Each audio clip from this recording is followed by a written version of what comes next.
and welcome back to my channel. Today's video will be my March wrap-up. I read a total of 15 books. 4 of them were physical copies and 11 of them were ebooks. I really didn't read a lot in March. I just couldn't focus with everything going on. I did talk about this a little bit in my life update video, but I just haven't been in the mood to read, so I didn't read a lot. But of what I did read, it was pretty good, so that's great. Hopefully April is a better reading month for me. I just really struggled to read in March, so let's just get into the wrap up. The first book I read was Waiting for My Queen by Georgia Cates. This I gave 4 out of 5 stars. I really enjoyed this one. This is a mafia romance. It's also kind of historical because it does take place in the 70s, which is so odd. It was just a really weird timeline. Or maybe it was the 80s?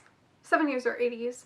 Around there. This is an arranged marriage mafia romance. Our 2 characters are from rival families and they have to get married. And I think Luca's like the future boss. Yeah, enemies to lovers. I really enjoyed it. I love both characters.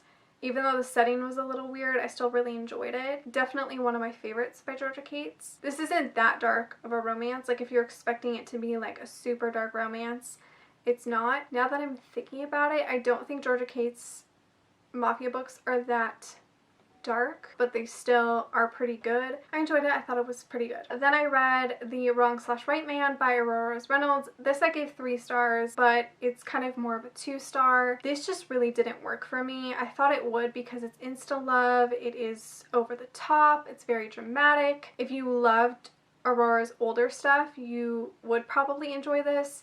And even though I love her Until series, this just didn't do it for me. I think if the book was longer, I would have liked it more, but it's not even like 200 pages. It was just too fast paced, but I think if it was a longer book, the pacing would have been better and everything would have just made more sense. This follows our female character who is supposed to go on like this blind date, I think, and she ends up bumping into the wrong guy and they kind of hook up. And then she realizes her mistake. He is so infatuated with her and does everything to like be with her and stuff.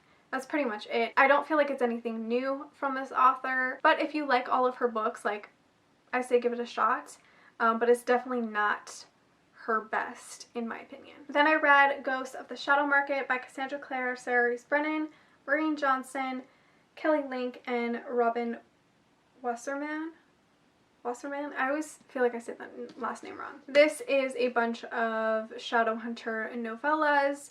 I was reading this because Chain of Gold was coming out, so I wanted to read this before I read that because there are some stories that kind of tie in to Chain of Gold, I think, or you just get kind of a feel for the characters and stuff. So read this, gave it 4 stars. It always feels so nostalgic and kind of like homecoming when I read about these characters because I have such an attachment to all of them. I do have to say some stories were a little boring, but other than that, like I still really enjoyed this. A lot of it has to do with Gem, which I love, and I love seeing Tessa, and it does have to do with the like newer, I guess older generation of Shadowhunters, which has to do with Chain of Gold. Definitely really enjoyed this and it made me so excited for Chain of Gold, which I have yet to read because these books are fat and I get so intimidated by them, but finally read this and loved it. Then I read Planets Honeymoon by Ruby Dixon. It's Kira's honeymoon story with her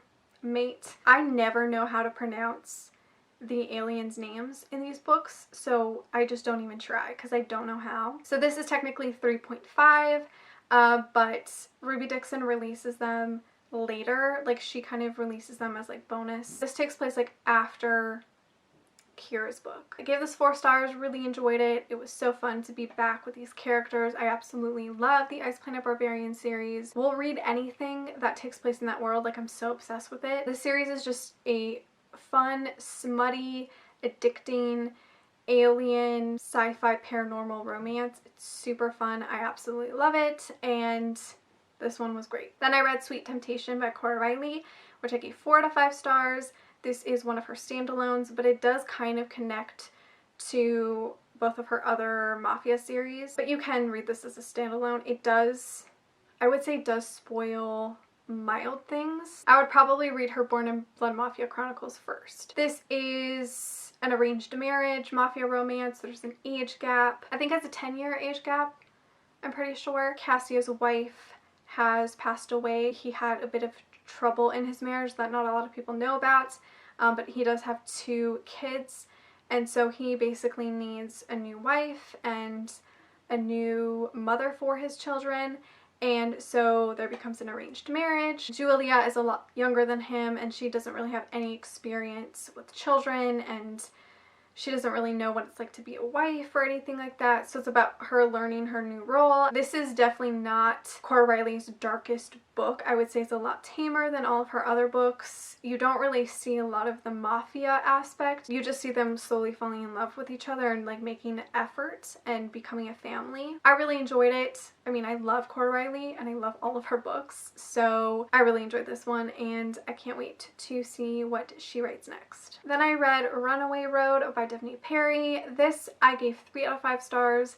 I just wasn't feeling this one. It also felt really short. It wasn't as long as her other books. I think that's what kind of threw me off, is like it wasn't really a long book. I didn't really feel that the characters were that in love with each other. This follows London, who had a really rough childhood. She kind of lived on the streets. She now kind of has somewhat of a successful life in Boston, but she has ended her engagement with her boyfriend or I think her marriage. I think they got married. And so she has decided to kind of go on a road trip to see some of her childhood friends who she kind of grew up with and who kind of took care of one another because they were all homeless. In the journey of her road trip, she goes to this small town and her car breaks down, so she has to get it fixed, and she meets the mechanic in the town and they kind of have a thing. I just didn't really see the connection between the characters, and it's not my favorite by Devney Perry. Yeah, just wasn't feeling it. Then I binged a series that I am currently obsessed with, and that is the Off Balance series by Lucia Franco. I'll quickly go through them, but I basically gave them all 4 stars. The first book is Balance, book 2 is Execution, book 3 is Release, and book 4 is Twist. I am dying for the 5th book. I need it ASAP. I need it so bad. These books are not available on Amazon. If you're looking for them on your Kindle, they are not on Amazon. They are on iBooks or on her website. A little while ago, there was a huge scandal about these books and this author.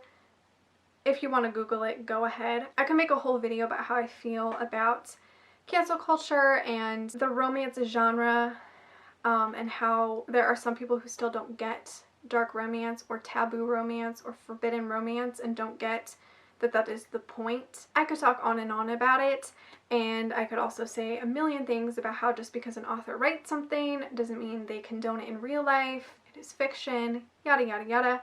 Anyways, I read this series. I'm obsessed. I'll mainly obviously just talk about the first book because I don't want to spoil the rest of the series for you guys, but there is some shit that happens in these books. These books are so addicting. They are so dramatic. They are so over the top. They remind me a lot of After in that way, that they're so draining. Follows a gymnast who goes to this new expensive gym where they train gymnasts for the Olympics and other higher gymnast things. I don't really know. So our female character ends up falling in love with her coach. So it's very taboo. Also, she is underage, which is gross. I'm not gonna excuse that at all because it is. She's like 15 and he's in his 30s. I do feel like the author could have bumped up her age to at least like 17 or 18. The author can do what she wants. And I still loved the book anyways. I loved the whole series. I desperately want physical copies of them, but they're not available on Amazon or on her website. And I'm like, I tried emailing her about it, got no response. I don't know if she just doesn't have any available or if she's not selling them at the moment. I don't know, but I need physical copies of these books because I'm obsessed with the series. Like, things just elevate in each book. I'm so scared for the last book, but I'm so excited. I couldn't help but like keep reading. you know? I honestly like could not stop thinking about them too. Like they were just so addicting. I do have to say, I think one of you guys recommended this to me before and I said I wasn't interested because of the gymnastic aspect, which to be honest, I kind of skipped a lot of the gymnastic talk, or like when they had like their competitions and stuff, a lot of it I like skimmed just because I really didn't care about the gymnastics stuff. I've never really watched gymnastics or anything like that, so like I don't know any of the terms, even though I think in the book the author does list a lot of terms, which is really helpful, but I really didn't care. So a lot of that I skipped or skimmed through. But other than that, these books were just fantastic. I loved them. They were so addicting, and I need the last book like ASAP because I need it. The next book I read was The Truth About Heartbreak by B. Celeste. This I gave 2 out of 5 stars. I just wasn't into it. I was desperately searching for other forbidden romances that had age gaps. I just wanted more of the Off Balance series, and so I was trying to find that in other books and I just couldn't do it. This wasn't as taboo as I thought it was gonna be. I don't know, I just didn't even, like, I don't even think the age gap was that drastic. I also just didn't really like the writing of this book either. This follows our female character who is a foster kid. She's 13 and she moves in with this new family, and they're super kind, super nice to her. She ends up falling in love with her, I guess, new stepbrother. He's a couple of years older than her. I don't know, I just didn't really vibe. I also felt like they didn't really love each other, if that makes sense. I don't know. I wasn't into it. I think because I did read a series that was so addicting and so taboo that reading this, I was like, this is not taboo. Like, this is nothing. It was more like I just read this book in the wrong time, I think. Yeah, I wasn't a fan of this one. Then I read Piece of My Heart by Nicole Jacqueline, which I gave 4 to 5 stars. This one I really enjoyed.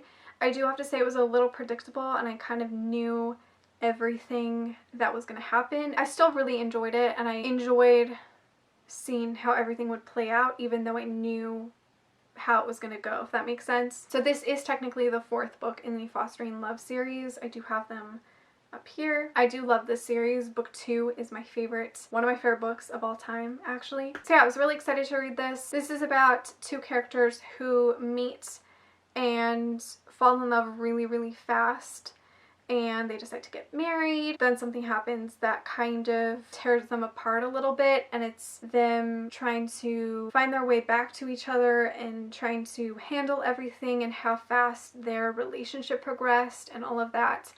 I do have to say I definitely related to the female character a lot just because she planned things. She was such a planner. When things happened, she was like, I didn't plan this, like I didn't plan this. And that would literally be me all of the time. Like I plan everything and I just feel like I would have had a breakdown too. This book is really emotional. I did cry a few times, and I really enjoy Nicole Jacqueline's books. I wish she would write more because I love this series. I also love her motorcycle club romances, so yeah, I really enjoyed this one. Then I read Tragic by Devney Perry. This is book 3 in the Lark Cove series. This is the one book that I hadn't read in the series. This I gave 3 stars. I also completely forgot about the connection for this book and the Tin Gypsy series. I don't know why it didn't click to me. Every time I read her books, I realize all of her books are somewhat connected, or like someone is related to someone. And it never clicks to me until it's like an obvious point, and then I'm like, duh. So this follows Kane, who literally lives in the middle of nowhere, but kind of close to this town. He very much likes to be alone. He's kind of punishing himself in a way. Our female character, Piper, decides to move kind of right by him and build or renovate this house. They have this hate to love situation going on. Kane is hiding a lot from his past, and there's something that happens that kind of brings them together but also makes them confront both of their pasts. I did enjoy it. It's not my favorite by Devney Perry. I feel like I probably would have enjoyed it more if I read the series in order, but I didn't. I skipped this one because I didn't care about reading about Piper, which was kind of a mistake because I did enjoy this one, but I still only gave it 3 stars. Should I bump it up to 4? I don't know. It's more like a 3.5, almost 4 star. As I mentioned in my book haul, I have become really into historical romance. So I went ahead and read one of the historical romances that I had, and that is While the Duke Was Sleeping by Sophie Jordan. This I gave 3 out of 5 stars. I enjoyed it, but I have read better historical romances. This follows Poppy, who is kind of in love with this duke that always shows up at the flower shop that she works at, and so she's kind of in love with him. One day outside of the flower shop, she sees him arguing with this other man, and she kind of runs out to go help him and save him, and he ends up getting hit by this carriage, I think, and goes into this coma, and she finds out that the man he was arguing with was his half-brother. She ends up kind of being swept into this like family drama. When she is really concerned for the guy that's in the coma, people assume that she's his fiance, and she kind of rolls with it, but she ends up kind of falling in love with the brother. It was cute, and I did like the hate to love aspect, but I don't know, there was just something about it that I wasn't fully into. But I do want to continue the series, and it was a decent read. The last book I read in March was The Duchess Steele by Tessa Dare. I finally read a Tessa Dare. I gave this 4 stars. I really enjoyed it. I can see why everybody loves her books. This is a marriage of convenience, and it follows our male character who is a duke, and he was in the war, and basically his face and a little bit of his body is scarred. He has really, really bad scars. So we have a little bit of like Beauty and the Beast kind of thing going on here. He essentially needs a wife and an heir. One night, our female character, Emma, she shows up to his house demanding money for this wedding dress that she had made for his ex-fiance. He basically offers to marry her. She goes along with it, but he has so many rules. No kissing, and that they'll share a bed every night until she's pregnant, and then he'll send her away. They obviously slowly fall in love. It was super cute. I really loved both characters and their romance. I just thought it was fantastic, and I can't wait to read more from this author. So that is it for my March wrap up. I hope you guys enjoyed it. Let me know how many books you read in March and which one was your favorite or which one stood out to you the most. Thank you so much for watching. Make sure to give this video a like, subscribe, follow me on all my other social media, and I will see you guys in my next one. Bye!